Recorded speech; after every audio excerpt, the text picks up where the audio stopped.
খুবই অল্প সময়ের মধ্যে একটু অন্যরকম ব্রেকফাস্ট বানাতে চাইলে শুধুমাত্র ডিম আর ময়দা দিয়ে ঝটপট এই নাস্তাগুলো বানিয়ে নিতে পারেন। তাছাড়া নাস্তাগুলো ওপর থেকে এতটা ক্রিস্পি আর ভেতর থেকে এতটা লেয়ার যুক্ত হবে যে একবার কেউ বানিয়ে খাবে আবার বানাতে ইচ্ছে করবে। আসসালামু আলাইকুম বন্ধুরা, কিচেন বাঙালিয়ানা চ্যানেলে আপনাদের সবাইকে স্বাগত জানাই। চলুন তাহলে নাস্তাগুলো কিভাবে বানিয়ে নিচ্ছি ঝটপট দেখে নিই। সবার প্রথমে একটা মিক্সিং বোলের মধ্যে 1 কাপ পরিমাণ ময়দা নিয়ে নিয়েছি।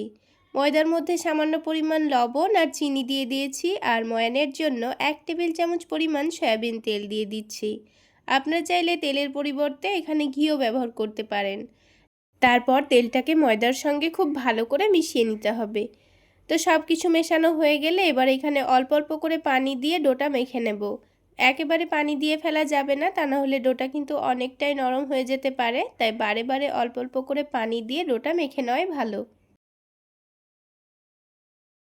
তো ডোটা দেখুন খুব সুন্দর করে মেখে নিয়েছি। এখন এটাকে 5 মিনিটের জন্য রেস্টে রাখছি।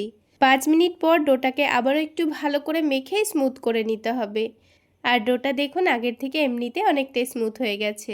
তো অল্প একটু ময়দা দিয়ে ডোটাকে আমি একটা লই বানিয়ে নিচ্ছি। এখানে আমি কোনো রকম লেচি কাটবো না, এই একটা রুটি থেকেই কিন্তু আমাদের অনেকগুলো নাস্তা তৈরি হয়ে যাবে।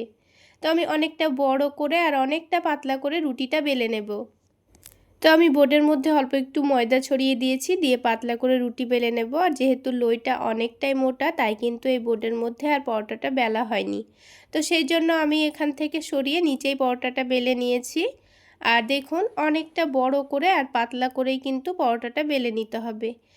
আমি যেহেতু এই পরোটার মধ্যে খুব সুন্দর একটা লেয়ার দেব তাই এটাকে অনেকটা পাতলা করে বেলতে হবে। তো দেখুন আমি অনেকটা বড় আর পাতলা করে বেলে নিয়েছি। এখন এর মধ্যে 1 টেবিল চামচ পরিমাণ সয়াবিন তেল দিয়ে দিয়েছি। তেলটাকে রুটির চারিদিকে খুব ভালোভাবে মাখিয়ে নিতে হবে। এবার এই পরোটাটাকে একটু ক্রিস্পি করে নেওয়ার জন্য এর উপরে একটু কর্নফ্লাওয়ার ছড়িয়ে দেব। আপনাদের হাতের কাছে কর্নফ্লাওয়ার না থাকলে ময়দাও ছড়িয়ে দিতে পারেন। তো দেখুন খুব বেশি পরিমাণে আমি কর্নফ্লাওয়ারটা ছড়িয়ে দিয়েছি।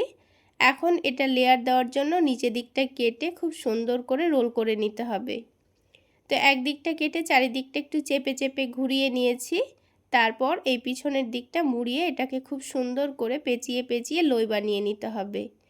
তো দেখুন একটা লই কিন্তু আমাদের তৈরি করা হয়ে গেল।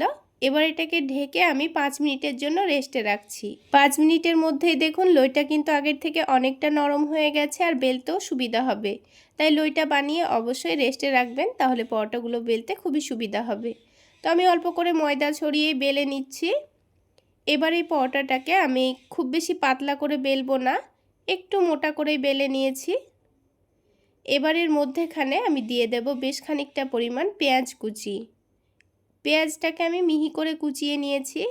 এবার এখানে ঝালের জন্য দিয়ে দিচ্ছি কাঁচামরিচ কুচি। তারপরে দিয়ে দেব স্বাদমতো লবণ, দিয়ে দিচ্ছি কাশ্মীরি রেড চিলি পাউডার।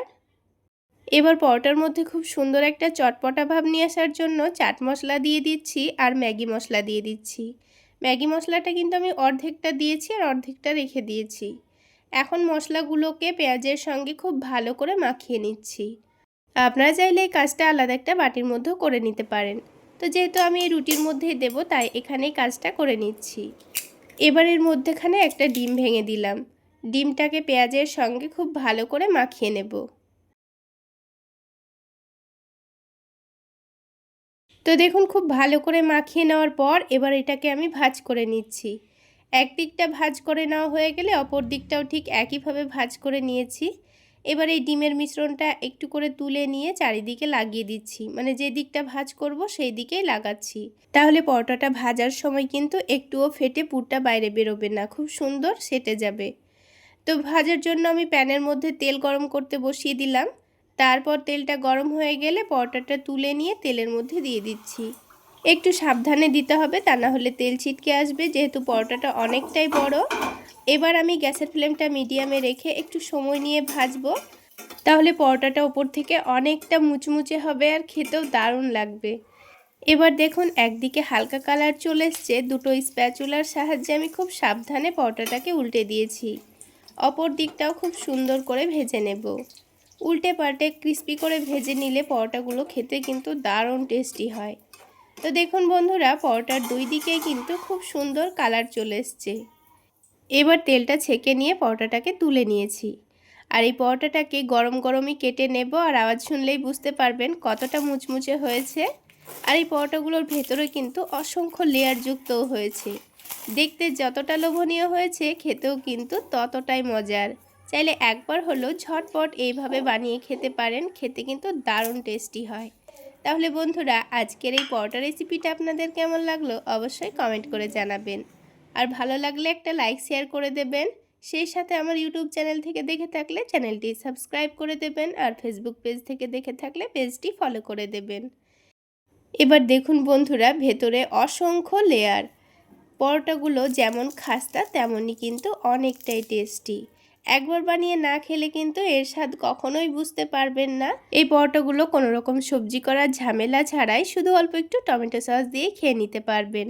তাহলে আজকে এই পর্যন্তই। সকলে অনেক বেশি ভালো থাকবেন, সুস্থ থাকবেন।